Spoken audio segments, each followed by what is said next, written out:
Hi, welcome to our board meeting. We'll be talking about some of the things we saw at our zip code 14213 and explore areas for improvement. Trevor, would you like to start off and tell us what community problems you encountered? Sure. I was focused on the nutrition of the community. This community primarily uses fast food and corner stores for their dietary needs. So I think a community push for a community garden and emphasis on local food drives would be really beneficial. None of the residents we spoke to had ever mentioned Feed Buffalo or the Westside Community Services, which are all great resources in that area for underprivileged people. So I think putting an emphasis on cheap, fresh, and healthy food would go very far. Second. So my focus was on community safety. Some of the residents complained of increasing crime rates. They complained that they don't feel safe going out alone even during the day. They also complained of theft. People tried to break into their stores and homes, vandalism, and substance abuse.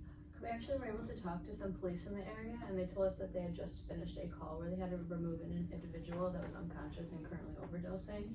They said on the west side area there was a high prevalence of substance abuse, usage of crack and heroin, in an area where they even set up some chairs and were actively doing drugs and selling and making them on the street. And they were also mentioning about both smaller shops and grocery stores having to move out of the area or at least change their hours due to theft and stuff, and they were losing a lot of money. According to the WHO, individuals who inject drugs are more at risk for diseases such as HIV, tuberculosis, hepatitis C, hepatitis B. Holding a screening clinic in the area can help these individuals acknowledge whether they have one or more of these illnesses and give them information and resources to seek treatment if it's needed. Screening tests would include a blood antibody test. Keeping this screening clinic anonymous and protected by HIPAA allows individuals to seek treatment and screening without pressure of shame. Our proposal is a mobile clinic that offers screening for these common diseases that are contracted via injection of drugs. The clinic would be open to everyone in the area, not excluded to those currently using drugs.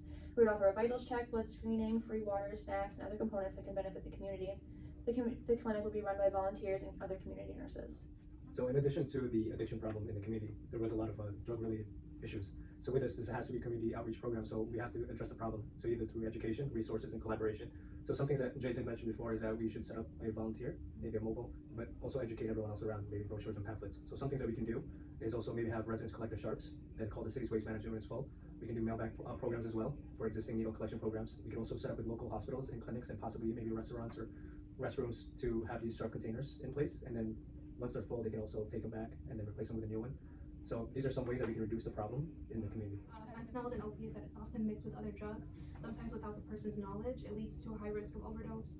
The strips are designed to detect the presence of fentanyl in a substance. They're very simple to use. You just dissolve a small amount of the substance into water, dip the strip in, and wait for a few minutes for the results. So giving these away for free will help to encourage the individuals to make safer choices and potentially save a lot of lives. So as we know, substance abuse is a leading cause of death in America. I believe about 70,000 plus people died of it in 2019 alone, according to the CDC.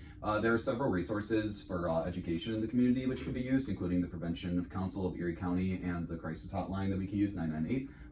They're often, substance abuse is often attributed to the actual medical condition, addiction, rather than personal choice. So focusing on allowing the community to reach out and not feel ashamed of this issue is a very big focus.